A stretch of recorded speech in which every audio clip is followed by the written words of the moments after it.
Okay, so in the last video, we talked about the European situation prior to World War I and how tension was created. In this short video, we're going to just talk how that tension became a global war instead of a small little fight between the Serbians and the Austro-Hungarians. All right, and it starts with the assassination of Franz Ferdinand.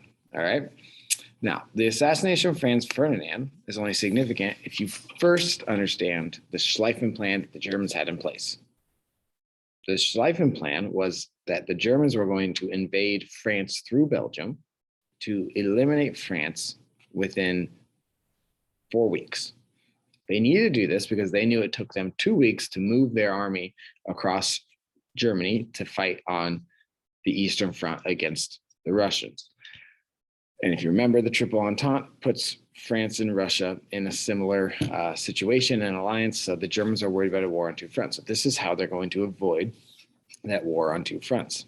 Now, they aren't going to go through the Ardennes forest and through the major French resistance. They're going to go through Belgium and the flat open plains. And the problem with that is Britain has a mutual defense agreement with Belgium that if Belgium is invaded, they have promised to defend their territorial integrity. So the Germans know this, which means that they have to risk bringing Britain into the war, another enemy, just to beat France in 4 weeks. But they think they can do that. They think they can blitz the French, sack Paris, and then fight this battle up here with their navy. And this allows their army to then focus 100% on the Eastern Front with the Russians. Now, knowing that, when Archduke Franz Ferdinand is murdered in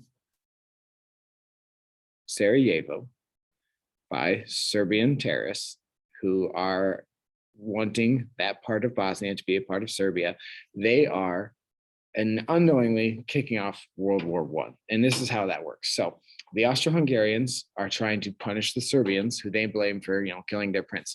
And the Serbians want to protect their identity, their nation state. So the Austro-Hungarians are saying, if you don't, relinquish your territory to us, we're just going to invade you anyway.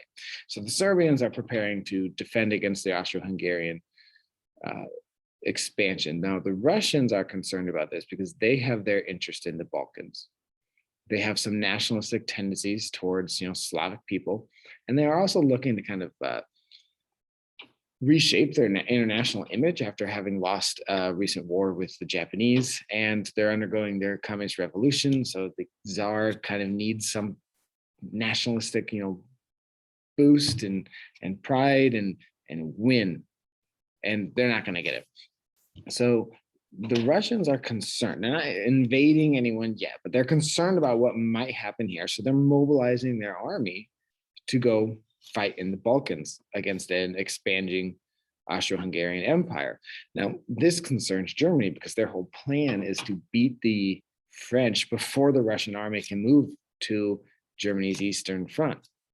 But if the German army is moving, that means if the Russian army is moving, that means Germany should be moving already. And so now, because Franz Ferdinand is assassinated and Germany's in an alliance with Austria-Hungary and Austria-Hungary is invading, the Russians are mobilizing. The Germans are in a tough spot because if this war breaks out and Germany's fighting Russia, they are exposed on their Western Front, and they can lose what their empire has been trying to gain for the last few decades. And so the Germans, understanding the situation, they act. They engage the Schlieffen plan. They invade Belgium. They bring Britain into the war and declare war on France. And that means they're at war with Russia. And that means all of their empires are also at war all around the world, in the Middle East, in Asia, everywhere.